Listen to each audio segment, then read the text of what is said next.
Welcome back to my channel. আর সবাই কেমন আছো? আশা করি ভালো আছো, আমিও ভালো আছি। তো আজকে তোমাদের সাথে একটা জিনিস শেয়ার করবো, এটা হলো হাঁসের মাংস। হাঁসের মাংস কুমড়ো দিয়ে বানানো, চাল কুমড়ো দিয়ে। আর এসামিস এটা একটা ট্রেডিশনাল ডিশও হয়। মানে আসামের তো মানে আসামের ফেভারিট বলতে পারো হাঁসের মাংসটা।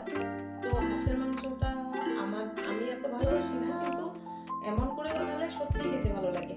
তো চলো দেরি না করে ভিডিওটা তোমাদের সাথে শেয়ার করে, আর যারা আমার ভিডিওটা নতুন ভিউয়ার্স তারা প্লিজ আমার চ্যানেলটাকে সাবস্ক্রাইব করে দিও, আর লাইক শেয়ার ফলো করতে কিন্তু ভুলবে না।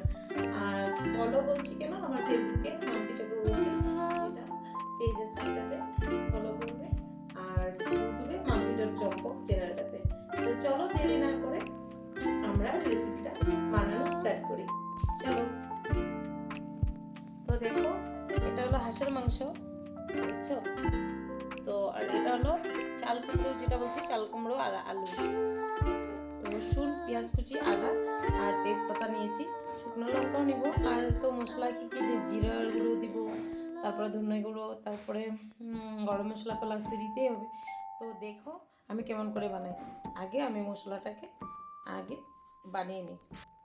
দেখো আজকে মিক্সি জারে আমি মশলাটা পেস্ট করব না, আজকে করব এইটাতে হ্যান্ড মেশিনে। দেখবা খুব সুন্দর করে হয়ে যায়। আর এমন করে দিলে যে মশলাটা পুরো মানে কি একবারে মিহি হয় না, তো খেতে অনেক ভালো লাগে। তো আমি কেমন করে করব দেখাবো তোমাদের সাথে। তো দেখো আমি লাগিয়ে নিচ্ছি ভালো করে, আর হাতে এমন করে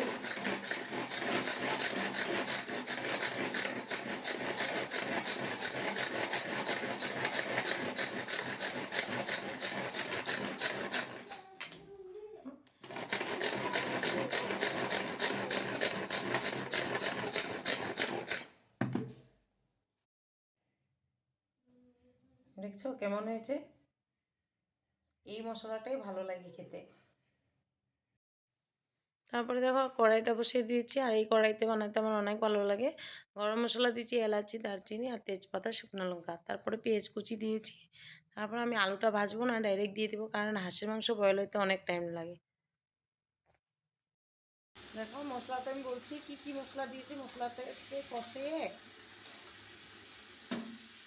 মশলাটাকে ভালো করে কষিয়ে বাস মাংসটা দিয়ে দিচ্ছি। তেল দেখেছি অনেক কম তেল দিয়েছি, কারণ হাঁসের মাংসতে অনেক তেল। আমি হাঁসটা ধুতে সময় বুঝে গেছি অনেক তেল আছে, তার জন্য তেলটা কম দিয়েছি। তো এখন আমি দিয়ে দেবো আলু। আলুটা ভাজি নেই, কারণ হাঁসের মাংস সিদ্ধতে অনেক টাইম লাগে, তার জন্য আলুটা আর ভাজি নেই, ডাইরেক্ট আলুটা দিব। যখন মাংসটা হয়ে আসবো তখন আমি চাল কুমড়োগুলো দিয়ে দেবো। ইজি হাঁসের মাংস রান্না, কিন্তু চাল কুমড়ো দিয়ে রান্নলে অনেক টেস্ট লাগে। অনেকে পেঁপে দিয়ে খায়, কিন্তু চাল কুমড়োটার টেস্টিটা অনেক ভালো আনে, টেস্টটা। মাংসটা সাতলানো হয়ে গেছে, পরে আমি চাল কুমড়োগুলো দিয়ে দিয়েছি মাংসতে। দেখো কত তেল বেরিয়েছে, বাপরে বাপ। এই যে দেখো তেল, দেখো তেল, দেখো হাঁসের মাংসর তেল পুরো লাগতে হচ্ছে, কারণ লেগেই যাচ্ছে কড়াইতে তেল।